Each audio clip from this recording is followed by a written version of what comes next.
Hey everybody, how's it going? I'm Sethum and welcome back to another video. Today folks, I'm going to show you how to solo tame a wolf.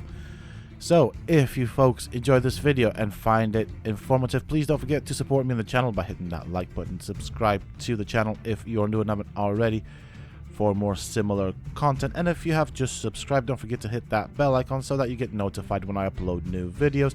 And why not check out some of my other videos here on this channel? Who knows, you might just enjoy them. Also, for those interested, you can always find me on the Sethtopia Discord.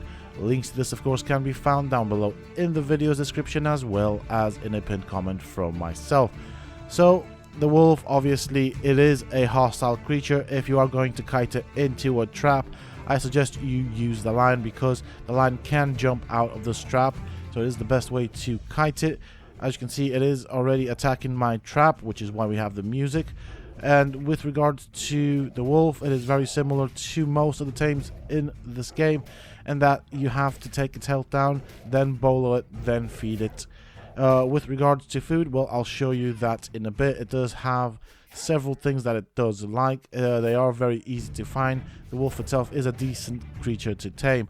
Now, with regards to taking its health down, I suggest that you do what you see me do here, and that attacking the wolf from the side of the trap where the ramps are. Obviously you might need to move forward as you do that, but by doing this you can avoid its attacks quite easily. Now, as you saw there is a certain range at which you can hit the wolf and the wolf is unable to hit you.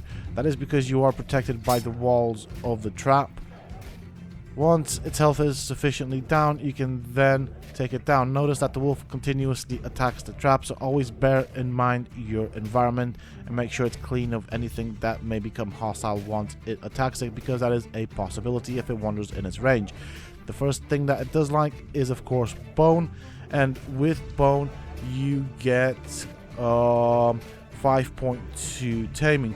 Of course, you can always use the raw meat. It does like that as well, and once it's ready to have its feed, we'll see how much taming we get from the raw meat. Now, as you can see, this is a decently high level wolf, so if you have more wolves in a trap, I suggest you use a ranged weapon to kill it, only leaving the wolf that you want to tame. It takes about 30 seconds between feeds, and so once it's ready, I will give it this next thing. I am also keeping an eye out for that stupid elephant, which I think might wander. With the meat, you get 4.1 taming, and the best thing to use to tame a wolf is, of course, prime meat. Now, you can get prime meat by killing the cows and the bulls and then harvesting them, and you will get a decent amount of prime meat. Several stacks of prime meat. I probably recommend maybe 2 to 3 stacks of prime meat, as it does spoil. It really depends how far you are from your prime meat. If you are far from your prime meat, then I probably suggest having quite a few stacks. The prime meat stacks in 20, and I'm gonna end up having to do something about that stupid elephant because it's gonna hurt. Obviously,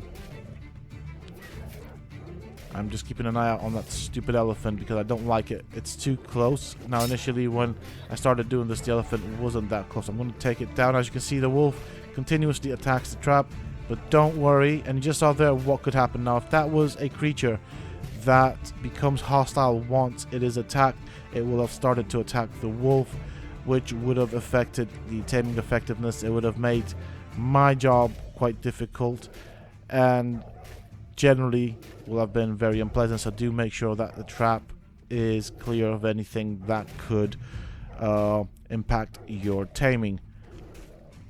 Also, the trap that I've set up is 3x4. On the sides with the 3 there are full-size walls. On the sides with the 4 there are door frames, and to place down the ramps as I did, you need to go with 1 additional foundation out, then snap the first ramp to the foundation that you went out with, then the second ramp between the foundation and the wall, and then you snap the rest of the ramps to the 2 ramps that you put down. That's the way you set up the ramps. So for the purposes of this video, I am obviously going to use the prime meat as there are plenty of cows and bulls around, and I have harvested quite a few of them. As you can see, it takes about 25 seconds actually between each feed, so you can get 2 to 3 feeds depending on the timer of the feed when the wolf is up. I'm just keeping an eye out on this elephant because he is getting mighty close, and I might end up having to kill it, because obviously if the wolf starts biting again and it does accidentally bite the elephant will aggro onto the wolf and will most likely kill it. The reason for that is because, as you see, I have to take down its health before I can bowl it, so it will already be weak as it is. By being down, it can't really do much of anything, so I'm going to end up having to kill this thing. Okay, he stopped. I want to get that extra feed in there. I wonder if I can squeeze that feed in before I actually start getting into trouble. Well, that guy is really annoying. So I'm probably going to end up leaving this in the video just to show you how I deal with it. Okay, he's gone away. I think it's only a matter of time before I end up having to deal with that elephant. He does seem to be wandering quite close to the trap. Yeah, I don't think I can postpone it for too long. I am trying to postpone it for as long as I can, simply because I want to get as many feeds on this creature that I'm trying to tame on the wolf. Okay, that's it. I think he's getting too close. Right, time to run. Now, obviously, you don't want to have too much of a time gap between feeds, because the time gap will, of course, affect the taming effectiveness. It will lose the taming bar, so it will start going down, which, of course, also will impact taming effectiveness and the amount of levels that you get when it's finally tamed. Right, so I'm going to go towards those rocks. I'm going to start playing ring around the rocks with the elephant, trying to use that as an obstacle between myself and the elephant until I can reload my rifle. Obviously, as you've seen there, the elephant has a crazy amount of health, so I need to be very careful here.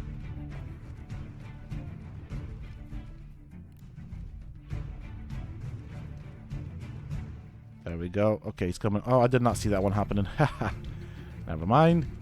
Nearly loaded. Okay. Ready to fire the next shot, and that should sort my problem out. Okay, well, nearly. Near enough. I'll go to the sword and Hassan chop. There you go. Right, need to go and put that next feed on the wolf. And eventually, with patience, you will end up close to taming it, so I'm hoping that I don't need to knock it down again. But as you can see, the wolf is nearly tamed. This one is of a higher level.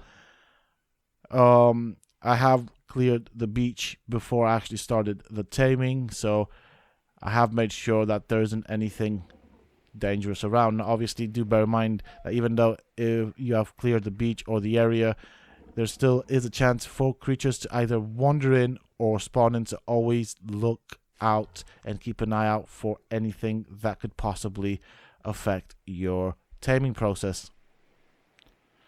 So always look around just to make sure nothing's wandering in. Now, from the creatures that I've tested, the lion is the only one that can jump out of the trap. The best way to jump out of the trap is to go to any of the corners of the trap and just keep spamming the jump button until it jumps out. It might take several attempts, but as I said, you can kite it in with a lion. Alternately, you can of course also use a long-range weapon. However, that can be dodgy at times due to the environment where the wolves spawn, so I personally recommend using a lion to kite it into the trap. So the wolf is obviously a tier 2 tame. That means you have to have the tier 2 taming unlocked. I also recommend that you invest points in taming effectiveness so you can get the best taming effectiveness, and you also need a tier 2 saddle. It is good at harvesting hide meat and prime meat, and as you can see, I can get quite a decent amount of prime meat from the cows that I kill. It is also a very strong mount. It is able to jump. It doesn't jump as high as the lion, so I would not use a wolf to kite another wolf into a trap. However, overall, it is a very good mount to have. It does look cool, and I certainly recommend one of these. It does also harvest other animal-based resources, as you'll see in a bit. So there you go. So that is it, folks. That's how you tame a wolf. It is not that difficult to tame. You can avoid the damage it does when it bites whilst it is bowled, simply by being behind its head or behind its ears or in line with its ears, as it does not have that big of a range with its bite. That is it for this video, folks. I do hope that you have enjoyed it and found it informative. If you have, please do not forget to support me and the channel by hitting that like button. Subscribe to the channel if you are new and haven't already for more similar content. And if you have just subscribed, don't forget to hit that bell icon so that you get notified when I upload new videos. Also, if you have just subscribed, why not check out some of my other videos here on this channel? Who knows, you might just enjoy them. And for those interested, of course, you can always find me on the Sethtopia Discord. Links to this, of course, you can find down below in the video description, as well as in a pinned comment from myself. Until next time, stay safe, folks.